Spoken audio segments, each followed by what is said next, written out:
जो हमारी बेटियां लव जिहाद की ट्रैप में फंसकर जाती थी, उनको 107 से अधिक लड़कियां रुद्रसेना देवभूमि उत्तराखंड हिमाचल ने बचा कर लाई है।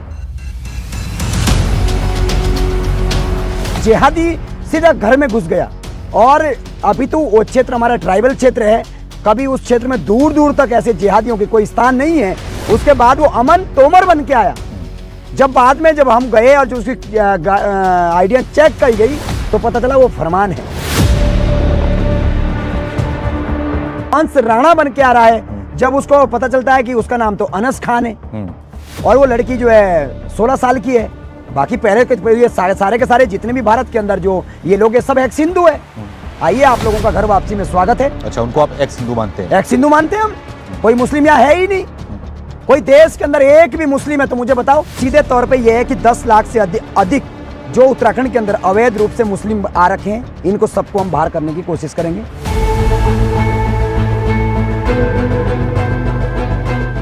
आज उसको नई पहचान मिली है, किसके वजह से? धामी के वजह से। देहरादून से धर्मा वाला NH बना, किसके वजह से? धामी के वजह से। देहरादून दिल्ली हाईवे बना, किसके वजह से? धामी के वजह से। 25,000 नौकरी युवाओं को मिली, किसके वजह से? धामी के वजह से। उत्तराखंड के अंदर जो है UCC लागू हुआ, किसके वजह से? धामी के वजह से। भू कानून लागू हुआ, किसके वजह से? धामी के वजह से। तो कैसे ना कहूं मैं उस धामी को धाकड़ धामी।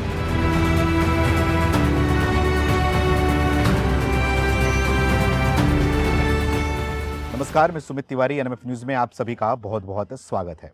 इस समय हम उत्तराखंड में घूम रहे हैं और उत्तराखंड में चुनाव होने वाला है। उसके पहले हम लगातार अलग अलग शख्सियत से बातचीत भी कर रहे हैं।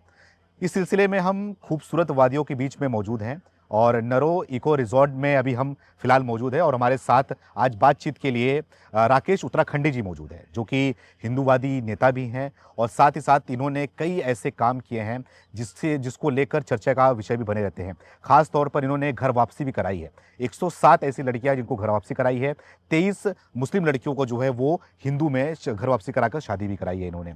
और तमाम ऐसे कई विषयों को लेकर काम करते हैं जिसके बाद से जो है कुछ लोगों में छुपते भी हैं। सीधा आपके सामने इनको पेश करते हैं और इनसे हालचाल लेते हैं और आगे की रणनीति पे बातचीत करते हैं। राकेश जी, बहुत बहुत स्वागत है। आपका बहुत बहुत धन्यवाद सुमित जी। समय समय पर आप उत्तराखंड को कवर करते हैं, आपका दिल से धन्यवाद। क्या कर रहे हैं आगे, क्या रणनीति है आपकी? ऐसा है कि सबसे पहले तो मैं समस्त हिंदू समाज का बहुत बहुत धन्यवाद देता हूं, जिन्होंने मुझे इतनी ताकत दी, इतना हौसला दिया कि जो हमारी बेटियां लव जिहाद की ट्रैप में फंसकर जाती थी, उनको 107 से अधिक लड़कियां रुद्रसेना देवभूमि उत्तराखंड हिमाचल ने बचा कर लाई है। साथ में बता दूं सुमित भाई कि अभी पूर्व में चक्राता की घटना आपने देखी होगी कि एक जिहादी सीधा घर में घुस गया और अभी तो वो क्षेत्र हमारा ट्राइबल क्षेत्र है, कभी उस क्षेत्र में दूर दूर तक ऐसे जिहादियों के कोई स्थान नहीं है। उसके बाद वो अमन तोमर बन के आया। जब बाद में जब हम गए और जो उसकी आइडिया चेक की गई तो पता चला वो फरमान है। अच्छा, उसके ठीक दूसरे दिन हम त्यूनी क्षेत्र में जाते हैं। आप भी गए हैं त्यूनी क्षेत्र में, इतनी दूर आपने कवर किया है। वहां पे अंश तोमर बन के आ रहा है, सॉरी अंश राणा बन के आ रहा है। जब उसको पता चलता है कि उसका नाम तो अनस खान है और वो लड़की जो है 16 साल की है, तो इस तरीके से उसने अपने लड़की ने तो उसको रिश्ते के लिए घर तक बुला दिया था। इस तरीके से 2:30 बजे रात तक कोटी कनासर से लाना, फिर एक लड़की जो है वो मुरादाबाद से लाना, रुड़की से लाना, जगह जगह से इस तरीके की तमाम। मैं तो खुद भी अब भूल गया हूं। ऐसी 107 से अधिक लड़कियां जिसमें हमारे पास सब कुछ चीजें मौजूद है। हम एक स्पेशल डायरी भी बनाई है। अच्छा। कि ये सुरक्षित। तो 107 से अधिक लड़कियां हम लोगों ने हिंदू समाज की बचा के लाई है। यदि ये जिहादियों के घर में जाती तो ये बच्चों की मशीन बनती और फिर 107 बच्चों में यदि आप एवरेज 5 का भी लगाओगे तो 500-700 जनसंख्या ऐसी, और आगे आगे कितनी जनसंख्या बढ़ती। जो इनका लव जिहाद का जो ट्रैक था, इसको हमने तोड़ने का काम किया है। हाँ, कुछ ऐसा नहीं है कि जोर जबरदस्ती है। आज जो है सोनाक्षी सिन्हा ने शादी की है तो उसमें क्या कर पाए। इस तरीके से जो हृदय से कोई प्यार करती भी है, लड़के से कोई प्यार करती है जो मन मर्जी से आती है, वैसी हमने उनका सफर के ऐसे 23 से 24 लड़कियों को हमने घर वापसी कराई है। वो आपने भी कवर किया था कालसी के काली माता मंदिर में। और तो ऐसी वो सभी अपनी जीवन यापन कर रहे हैं और आराम से रह रहे हैं। तो आपको विरोध झेलने को मिलता? विरोध झेलने के क्यों मिलेगा? कानूनी तौर पर काम कर रहे हैं, गैर कानूनी कोई काम नहीं करते हैं। अपनी बच्चियां ला रहे हैं तो उसको कानूनी तौर पे ला रहे हैं। वो लोग आ रही है तो उनका स्वागत है। क्यों? बाकी पहले के ये सारे के सारे जितने भी भारत के अंदर जो ये लोग, ये सब एक्स हिंदू है। आइए, आप लोगों का घर वापसी में स्वागत है। अच्छा, उनको आप एक्स हिंदू मानते हैं? एक्स हिंदू मानते हैं हम। कोई मुस्लिम यहाँ है ही नहीं। कोई देश के अंदर एक भी मुस्लिम है तो मुझे बताओ, 6 पीढ़ी के नाम बता दो, 7 पीढ़ी के नाम बता दो, है ही नहीं कोई भी। इसलिए कल के बने में कोई छोटे पजामे के लोग हैं, उनको हम लोग मुस्लिम मानते ही नहीं, वो हिंदू है। छोटे पजामे के लोग हैं? बिल्कुल। उससे क्या दिक्कत है? छोटे पजामे से? देखो ऐसा है कि देश के अंदर ये सनातन सभ्यता है, सनातन संस्कृति है, उसके बावजूद जो है देश को इस स्थिति में डाल दिया गया। 1947 का दर्द हम झेले नहीं है कि दो भारत के टुकड़े कर दिए गए, पाकिस्तान दे दिया गया या बांग्लादेश दे दिया गया। देश को हिंदू राष्ट्र नहीं बनाया, हमारे मंदिरों को सरकार में दे दिया गया, मस्जिद छोड़ दी गई, गुरुद्वारा छोड़ दिया गया, या फिर चर्चें छोड़ दी गई। उसके पैसे वो धर्म के नाम पे लगा रहे हैं और हमारे हिंदुओं के पैसे ये लोग मदरसा और अवैध रूप से इनके फंडिंग में लगा रहे हैं। तो गलत है ना भाई। इसलिए हमें ज्यादा दिक्कत नहीं, लेकिन संवैधानिक रूप से जिस तरीके से हमारे साथ हिंदुओं के साथ धोखा हुआ है वो आज हम समझ रहे हैं, और इस पीढ़ी में तो समझ ही रहे हैं। बाकी ईसाई धर्म की घर वापसी आप लोगों ने देखी होगी, हनुमान मंदिर की वीडियो देखी होगी। ऐसे कई परिवारों ने ईसाई धर्म से भी छोड़ के हिंदू धर्म में आ रहे हैं। तो ये वैभवशाली इतिहास है जो आप जो है क्या नाम उसका वो पढ़ रहे हैं और घर वापसी कर रहे हैं। तो आगे का क्या प्लान है? आप क्या करना चाहेंगे इस पे? क्या कुछ आप सोच रहे हो, क्या कुछ करना चाह रहे हैं, खास करके हिंदू समाज की बेटियों को बचाने के लिए? देखो, सीधे तौर पे ये है कि 10 लाख से अधिक जो उत्तराखंड के अंदर अवैध रूप से मुस्लिम आ रखे हैं, इनको सबको हम बाहर करने की कोशिश करेंगे। जो घुसपैठ इन्होंने की है, जो उत्तर प्रदेश से बाबा के डर से या इधर उधर से आकर उत्तराखंड के अंदर आ रहे हैं और यहाँ की डेमोग्राफी बदल रहे हैं।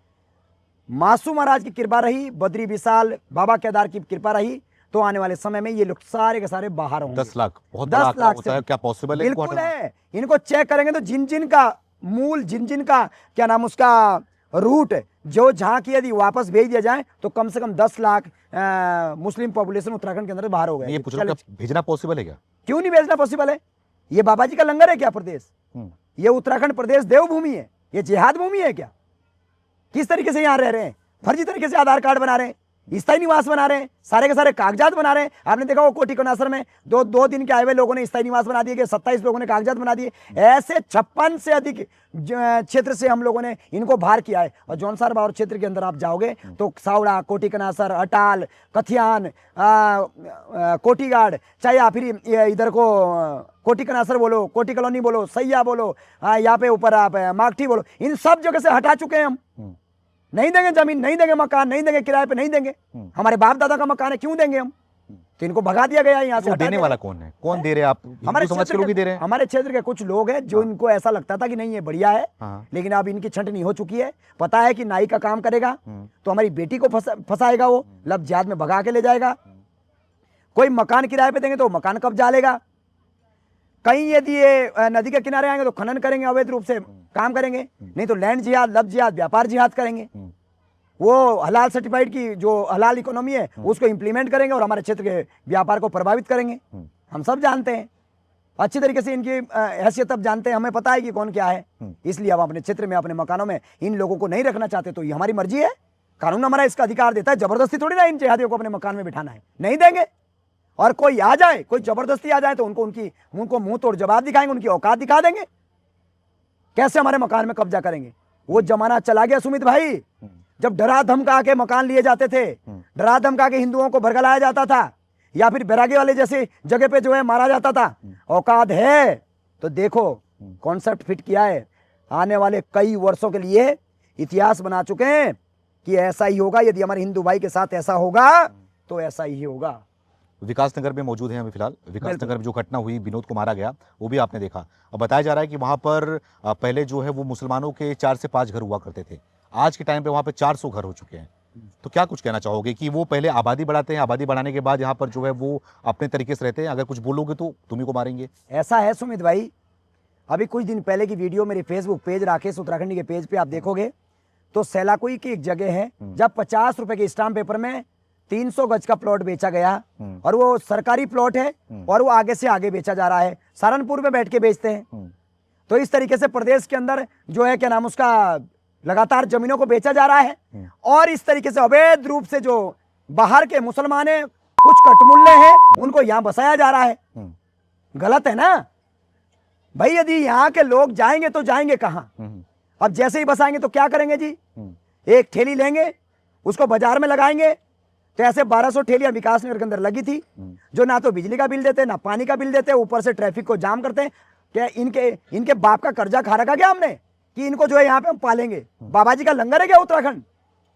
ये हमारे बाप दादाओं की भूमि है, ये जिहाद भूमि नहीं है। आने वाले समय में मासूम महाराज की कृपा रही, एक एक को चुन के बाहर करेंगे। यहाँ का मूल निवासी, यहाँ का स्थायी निवासी यहाँ रहेगा, बाहर का आदमी यहाँ नहीं रहेगा। हाँ, मैं ये कहता हूँ, हाँ, किसी व्यक्ति को बाहर आने और जाने की परमिशन है, पूरे भारत में यहाँ के लोग भी जाते होंगे, लेकिन इसका मतलब ये नहीं है कि उत्तराखंड के आगे आओगे और फर्जी तरीके से कागजात बनाओगे, फर्जी तरीके से यहाँ की डेमोग्राफी चेंज करोगे, फिर हम पे ही दबाव बनाओगे, और फिर जिस तरीके से पाकिस्तान के अंदर हिंदुओं को भगाया गया, कश्मीर के अंदर से हिंदुओं को भगाया गया, बंगाल के अंदर से हिंदुओं को भगाया गया, उस तरीके से जो है क्या नाम उसका, यहाँ से भी हम लोगों को भागना पड़े। कहाँ जाएंगे अब? नहीं, क्या अभी पॉसिबल है क्या? क्योंकि भू कानून भी आ गया है, धामी जी ने भू कानून लाया है यहाँ से, तो क्या इसकी वजह से? देखो, मैं धामी जी का बहुत बहुत धन्यवाद करता हूँ। कई लोग मुझे कहते हैं कि तुम धामी की प्रशंसा करते हो और नेताओं की नहीं करते। क्यों करो और नेताओं की? धामी जी बहुत अच्छा काम कर रहे हैं। किसी के अंदर हैसियत थी? किसी अन्य मुख्यमंत्री के अंदर ऐसा मादा था कि वो जो है 10,000 हेक्टेयर भूमि खाली कर दे? किसी मुख्यमंत्री के अंदर ऐसी हैसियत थी कि यूसीसी लागू कर दे? कैसे ना कहूं मैं मुख्यमंत्री धामी को धाकड़ धामी। गौरव है हमारा मुख्यमंत्री धामी, और किसी के अंदर हिम्मत नहीं थी कि धाकड़ धामी जैसा फैसला ले। आज ट्रोल कर रहे हैं, आज कैसे ट्रोल कर रहे हैं? हम जैसे लोग धामी के साथ खड़े हैं। हाँ, मैं उन बीजेपी के नेताओं के साथ खड़ा नहीं हूं जो जिहादियों को सपोर्ट करते हैं। मैं बीजेपी का प्रवक्ता नहीं हूं। मैं बीजेपी के वो ऐसे किसी भी कार्यकर्ता, ऐसे किसी भी व्यक्ति का सपोर्ट नहीं करता जो जिहादियों के साथ मिलके या तो कारोबार करेंगे या फिर हिंदू समाज को ही कमजोर करने का काम करेंगे। बीजेपी में भी है, बिल्कुल है, बिल्कुल है। मैं कहता हूं, मैं महेंद्र भट्टी से निवेदन करता हूं, इस बार आप देखना, यदि आपको चक्राता के अंदर, विकास नगर, सैंसपुर के अंदर, यदि उत्तराखंड के 70 सीटों में यदि आप चुनाव लड़ना है तो हिंदू समाज के व्यक्ति को, जो हिंदुत्व के लिए काम कर रहा है, उसको आगे करो। नहीं तो आने वाले समय में ऐसा ना हो कि हम धामी जी को खो दें। अच्छा। क्योंकि धामी जैसा मुख्यमंत्री दोबारा कभी नहीं आएगा। और मैं कहता हूं शिवाजी महाराज जैसा, सुमित भाई, शिवाजी महाराज जैसा काम धामी जी ने किया है। अच्छा, इस हरिपुर के अंदर बैठा हूं, नौरई को रिजोर्ट के ये सामने यहाँ है, और हरिपुर घाट का निर्माण हो रहा है। अशोक शिलालेख बनी है वहां, लेकिन वहां पे अभी तक जो है अपनी पौराणिक सभ्यता के लिए और इतिहास के लिए दर दर की ठोकरें समझ लो आप कि हरिपुर खा रहा था। आज उसको नई पहचान मिली है, किसके वजह से? धामी के वजह से। देहरादून से धर्मावाला एनएच बना, किसके वजह से? धामी के वजह से। देहरादून दिल्ली हाईवे बना, किसके वजह से? धामी के वजह से। 25,000 नौकरी युवाओं को मिली, किसके वजह से? धामी के वजह से। उत्तराखंड के अंदर जो है यूसीसी लागू हुआ, किसके वजह से? धामी के वजह से। भू कानून लागू हुआ, किसके वजह से? धामी के वजह से। तो कैसे ना कहूं मैं उस धामी को धाकड़ धामी। वो वास्तव में युग पुरुष है।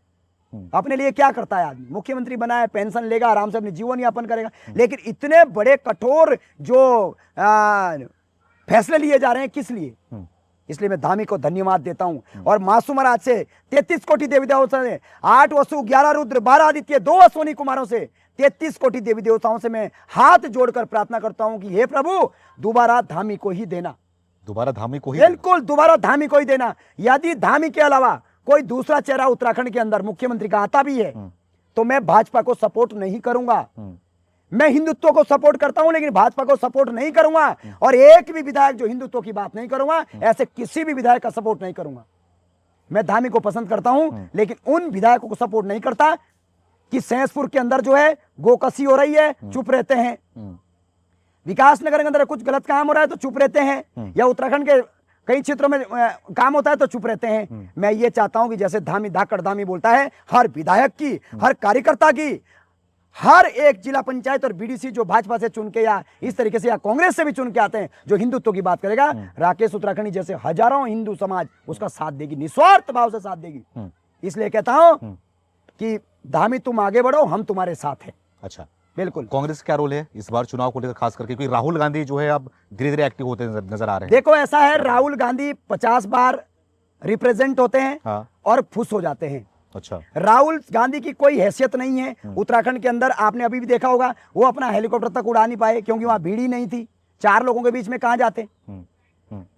अब मैं आपको बताता हूं, उत्तराखंड के अंदर विकास नगर में घटना घटी। बिल्कुल। प्रदेश का मुख्यमंत्री ने बुलडोजर चलाया, हाँ। पहले बाउंड्रियां तुड़वा रहे थे, हम्म। लेकिन बाद में जब देखा तो मुख्यमंत्री ने खुद संज्ञान लिया और पूरे के पूरे घर को तोड़ा, घर को जो है कब्रिस्तान बना दिया गया। ऐसा धामी धाकड़ धामी होना चाहिए। लेकिन हम्म। प्रदेश का कांग्रेस का कौन सा नेता उनके घर में गया? हम्म। क्या विनोद कश्यप हिंदू नहीं था? बिल्कुल। क्या उत्तराखंड का मूल निवासी नहीं था? हम्म। क्यों उसके घर में गया नहीं? इसलिए कांग्रेस तुष्टीकरण की राजनीति करती है। लेकिन घरों को जलाया गया, मुसलमान के घरों को जलाया गया, घर से भागने को मजबूर हुए, घरों में ताला लटक रहा है। अब ये बातें बोली जा रही, नैरेटिव सेट किया जा रहा है कि मुसलमान पलायन कर रहे हैं विकासनगर से, उत्तराखंड से। क्या कहना चाहोगे? ऐसा है कि भीड़ आक्रोशित होती है। विनोद कश्यप का हरा भरा परिवार समाप्त हो गया है। छोटे छोटे बच्चे छूट गए हैं। उसकी मां रो रही है, बिलख रही है। ऐसा ना हो कि कुछ समय बाद सुनेंगे कि उसकी मां की मृत्यु हो गई है। पुत्र प्यार आप जानते हैं, उसकी पत्नी, छोटी सी पत्नी विधवा हो गई है। क्या उसके मकान में आग नहीं लगी? क्या उसके बच्चों के भविष्य में आग नहीं लगी? क्या उसके मकान में आग नहीं लगी? हाँ, मैं हिंसा का समर्थन नहीं करता, बिल्कुल नहीं करता, लेकिन कुछ आक्रोशित लोगों ने वो काम कर दिया क्योंकि गुस्सा होगा। जिस तरीके से बंगाल के अंदर, मुर्शिदाबाद के अंदर, धुलियान के अंदर मैं गया था, और धुलियान के अंदर जब मैं गया तो हिंदू समाज के लोगों के मकान जला दिए गए। बिल्कुल। उनके कपड़े नहीं रहे, उनके राशन नहीं रहे धुलियान में। मुर्शिदाबाद की घटना में ये गद्दार चुप रहते हैं, लेकिन यदि वहां पे पराली में आग लग गई, मकानों में कोई आग नहीं लगी, या कोई इधर उधर कोई आग नहीं लगी, ऐसा मुझे सुनने में लिया। मैंने तो देखा नहीं। मकानों के अंदर आग लगी है? मैंने तो नहीं देखा। मैं गया था मकानों ना, मैं कह रहा हूँ ना, मैंने नहीं देखा भाई। मुझे तो धुलियान का पता है भाई। सवाल ये उठता है ना, आपको उल्टी दिखाई देता? हाँ बिल्कुल, मुझे तो धुलियान का पता है भाई। हाँ। मैं तो धुलियान में देखता हूँ कि हिंदू समाज के मकानों में आग लग गई। वो भी तो ऐसे ही देख रहे हैं ना, वो भी तो ऐसे ही देख रहे हैं ना। अच्छा। क्या उनको तो धुलियान में उनको आग नजर नहीं आती? आंखें फटी है क्या? मैं तो कह रहा हूँ कि पराली में आग लगी, मैंने देखा है। पराली में बाहर आग लगी थी थोड़ी बहुत, कोई ज्यादा थोड़ी थी, लेकिन धुलियान में तो मकानों में आग लगा दी। हिंदुओं के दर्जनों मकान फूक दिए गए। तब ये चैनल वाले कहां थे? ये लिबरल टाइप के लोग कहां थे? लोग कहते हैं कि गोदी मीडिया, गोदी मीडिया।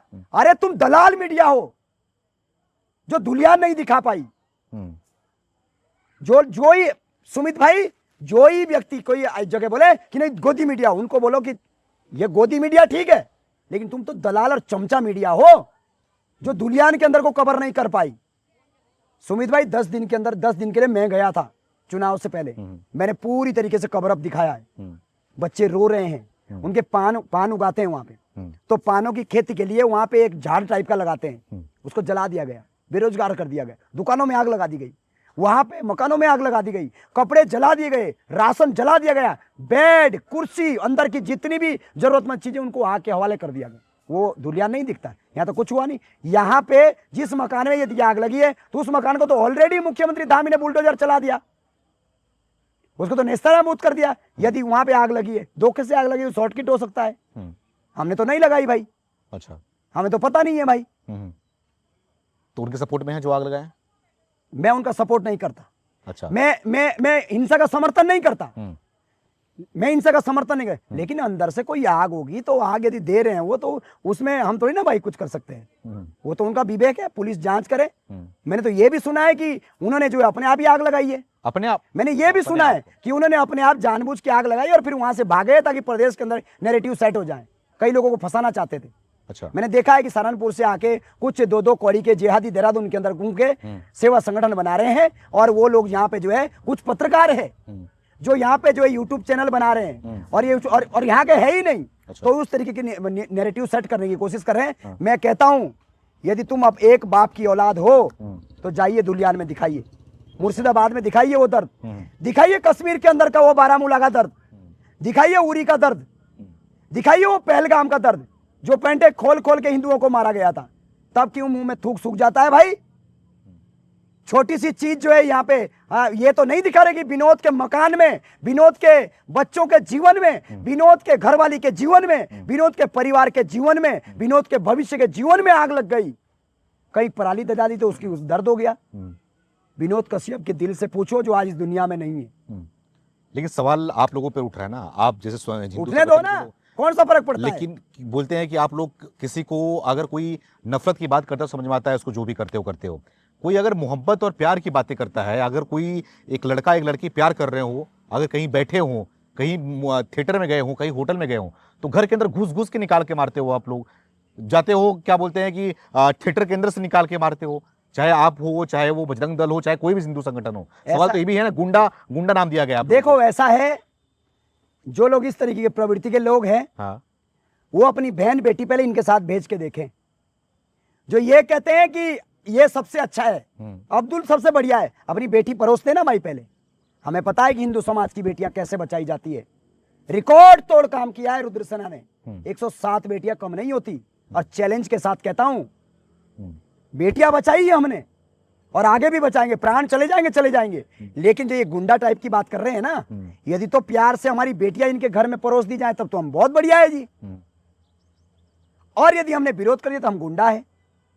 यदि हम हिंदुत्व की बात करते तो हम बोधि भक्त है, अंधभक्त है। हिंदुत्व की बात करते तो हम अंधभक्त है। और यदि ये इस्लामिक बात करते हैं तो वाजी, ये तो इनकी पर्सनल चॉइस है। अच्छा, ये पर्सनल चॉइस है। मैं लिबरल नहीं हूं, मैं कट्टर सनातनी हूं। 2 दिन जीना है। क्या कहते हो? उत्तराखंड को देवभूमि बनाएंगे, अभी भी है और आगे भी बनाएंगे, लेकिन जिहाद भूमि नहीं बनने देंगे। जिस तरीके से 2-2 कौड़ी के मौलाना आपको दिखते हैं ना पूरे देश के अंदर बोलते हुए, यहां आके दिखाए ना सामने, जो कहते हैं कि तुम कैसे रोक सकते हो, मेरे बाप दादाओं की जमीन है ये उत्तराखंड। रामपुर तिराहे से गोलियां लग के, मसूरी हत्याकांड में गोलियां लग के, हल्द्वानी में गोलियां लग के, मेरी मां बहनों ने गोलियां छातियों में खाई है, तब ये उत्तराखंड बना है। 4 धाम का यात्रा शुरू हुआ है, तो क्या कहना चाहोगे कि वहां पर बहुत से ऐसे हैं जो काम करने वाले हों, चाहे वो दुकानदार हो, चाहे वो माल फूल बेचने वाले हो, चाहे वो फिर जिस तरीके से लोगों को लेके जाते हैं ढो करके, और चाहे गाड़ी वाले हों, उसमें से बहुत से लोग ऐसे होते हैं मुस्लिम समाज के होते हैं, तो वो क्यों अभी तक रुके नहीं आपके हिसाब से? ऐसा है, सबसे पहले तो मैं धामी जी का फिर धन्यवाद देता हूं। हरिद्वार हर की पेड़ी गैर हिंदुओं के लिए प्रतिबंधित हुई, ऐतिहासिक फैसला है। मैं छूट गया था जी। इसके बाद 4 धाम यात्रा में गैर हिंदू वर्जित है, अच्छा फैसला है। यदि नाम छुपा के रह रहे हैं तो उनको धीरे धीरे समाप्त करने का काम करेंगे। लेकिन पहली बार आपको दिखेगा घोड़े वाले जिहादी समाप्त। अच्छा, देखने को मिल रहा है अब? बिल्कुल, हम गए थे, मैं टाइगर राजा सिंह जी के साथ। टाइगर राजा सिंह जी हम 10 दिन यात्रा पे रहे। हाँ। मैं कह रहा हूं दुकानदार वहां से साफ, हाँ। मंदिर के इर्द गिर्द से, हाँ। जिस तरीके से वो मंदिरों के 4 धाम मंदिरों के आसपास नमाज पढ़ने के प्रयास कर रहे थे, हाँ। अब दूर दूर तक नहीं दिखाई दे रहे हैं। इसी को तो धाम ही कहते हैं। अच्छा, ये बदलाव देखने को मिल रहा है? बिल्कुल दिखाई दे रहा है। हाँ। आज आपको 4 धाम यात्रा में टोपियां नजर नहीं आती, पहले दिख रहे थे। बिल्कुल, पहले हजारों दिखते थे। इसे कहते हैं बदलाव। उत्तराखंड वासियों, क्या आप चाहोगे कि 4 धाम यात्रा में फिर से अब्दुल की एंट्री हो या इन जिहादियों की एंट्री हो?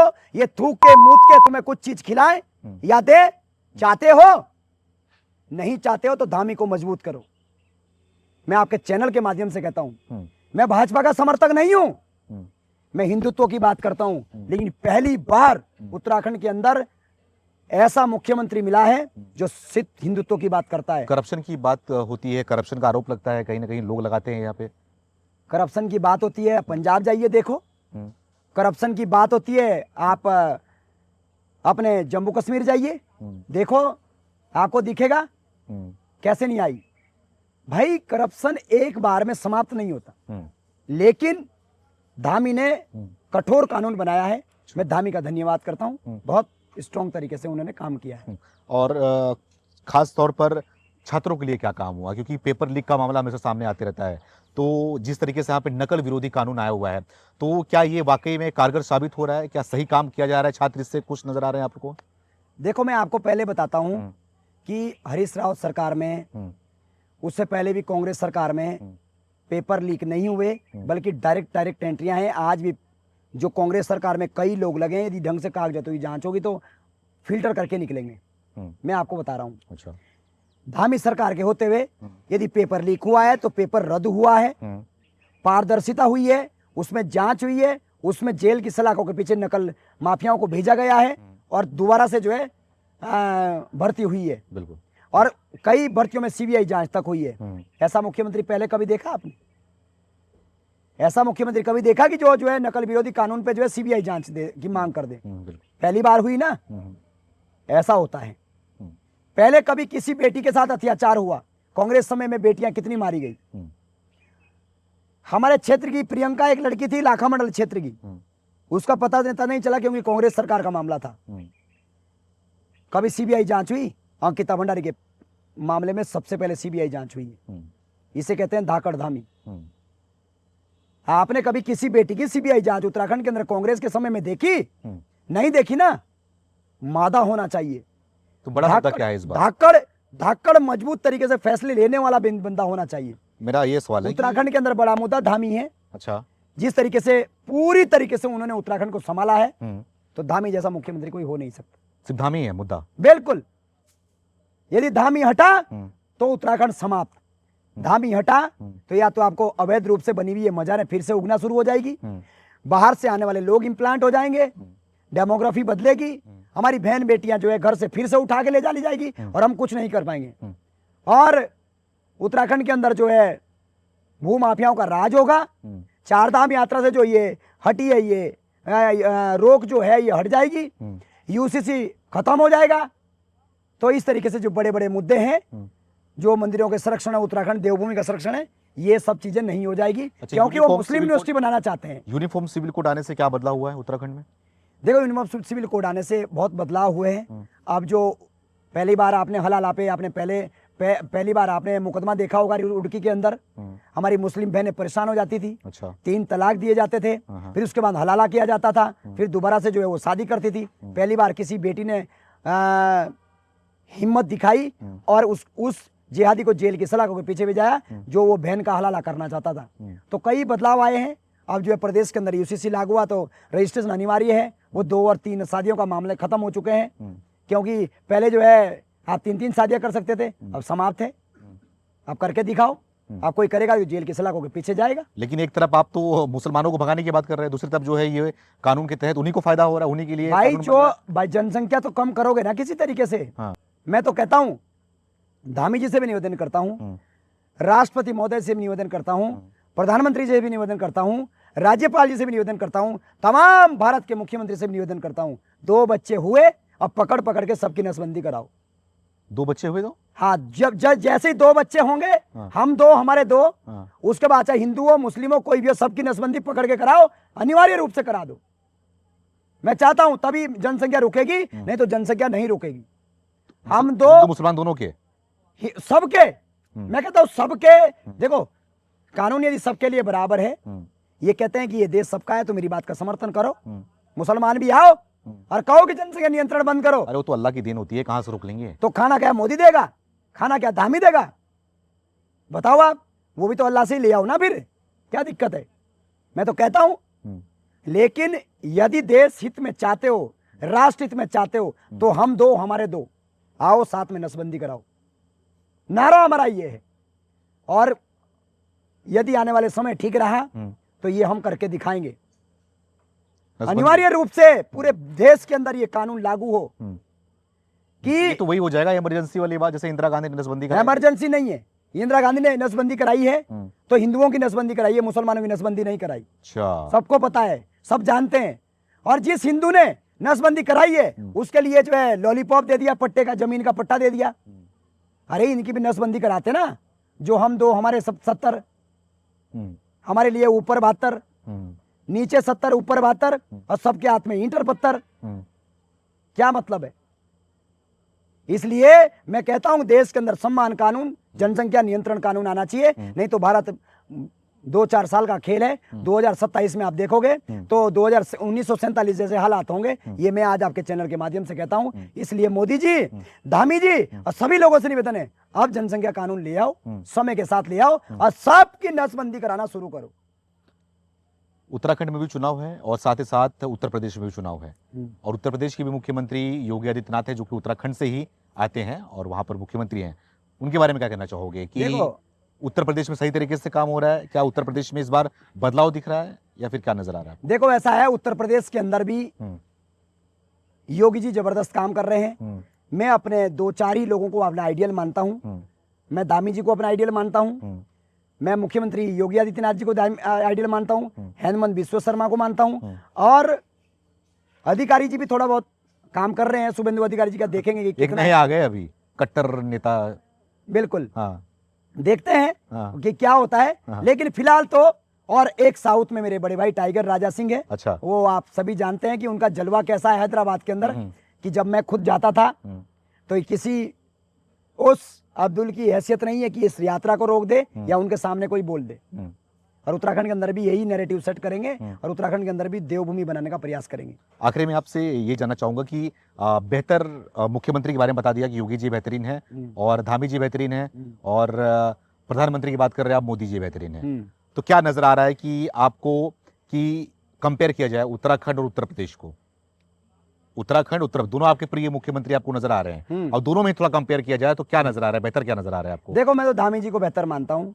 हाँ। धामी जी को क्यों बेहतर मानता हूँ उसका रीजन है। हाँ। क्योंकि हम योगी जी को प्रधानमंत्री देखना चाहते हैं और इसलिए मैं धामी जी को बेहतर मानता हूँ। मैं चाहता हूँ कि उत्तराखंड के अंदर अगले 20 साल तक धामी जी रहें तो आपको मच्छर की तरह भी ये दिखने के नजर नहीं आएंगे, क्योंकि उत्तराखंड बिल्कुल बहुत साफ सुथरा रखना है तो धामी जरूरी है। योगी जी मुख्यमंत्री उत्तराखंड के बन नहीं सकते, ये हम भी जानते हैं, लेकिन धामी जैसा ऑप्शन कहीं आ नहीं सकता, ये आप सब भी जानते हैं। लेकिन क्या लग रहा है कितना समय लग जाएगा एक उत्तराखंड को क्लीन करने में, देवभूमि को क्लीन करने में? देखो, अगला जो है 5 साल के अंदर तो जबरदस्त तरीके से कार्य होगा। और मैंने पहले भी प्रार्थना की है कि 33 कोटि देवी देवताओं से मैं प्रार्थना करता हूं कि अगला मुख्यमंत्री धामी हो। और अगले 5 साल बाद आप देख ही लेंगे कि कितना जबरदस्त काम होता है। जो लोग हिंसा का प्रयास करते हैं, यहाँ पे मदरसा खोलने का प्रयास करते हैं, वो लोग फिर दिखेंगे नहीं, क्योंकि धामी एक मुख्यमंत्री है जिसने मदरसा बोर्ड पूरे भारत के अंदर पहली बार उत्तराखंड के अंदर बंद किया है। मदरसा बोर्ड समाप्त हुआ है, बड़ी बात है। इसलिए मैं धामी जी का समर्थन करता हूं। अच्छा, 2027 में कोशिश करूंगा कि धामी जी जिस क्षेत्र में चुनाव लड़ेंगे उस क्षेत्र में मैं प्रचार के लिए भी जाऊंगा। धामी मैं के प्रचार किसी नेता का प्रयास करता, हो सकता है कि नेता बनना चाहते हो क्या आप? चुनाव लड़ना चाहते हो? अरे हम तो नेता ही हैं। मैं इस टाइम जो है क्षेत्र पंचायत सदस्य हूँ, प्रदेश का संयोजक हूँ, मैं तो नेता हूं। मतलब वो वाले नेता बड़े? अरे वो भी बड़े, मैं प्रदेश का संयोजक तो मैं बड़ा ही नेता हूँ। मैं अपने को छोटा नहीं मानता। हाँ।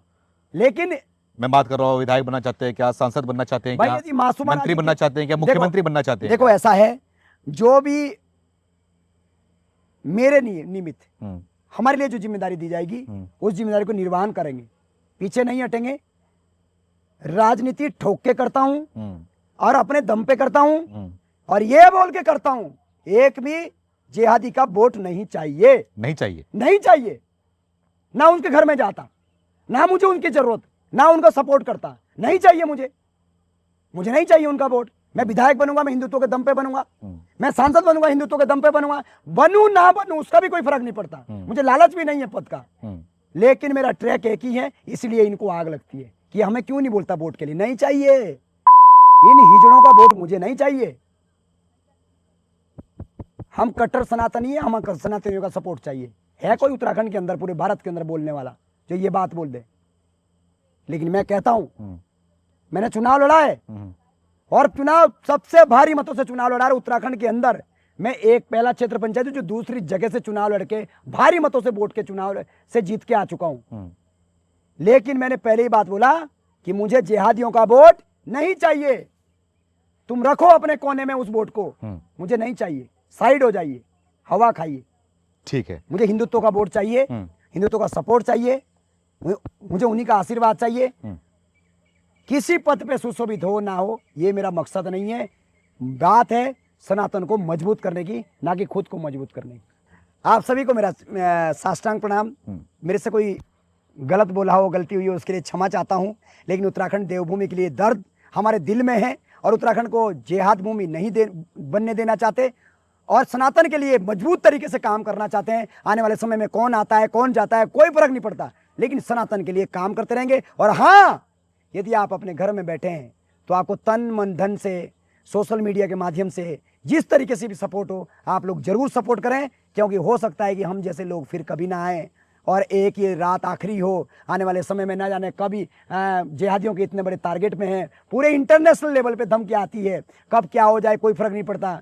मरने का भय नहीं है, लेकिन मैं कहता हूं कि परम भैभव अन्य त्वमेव राष्ट्रम समर्था भवत्वा शिशाति वृषम।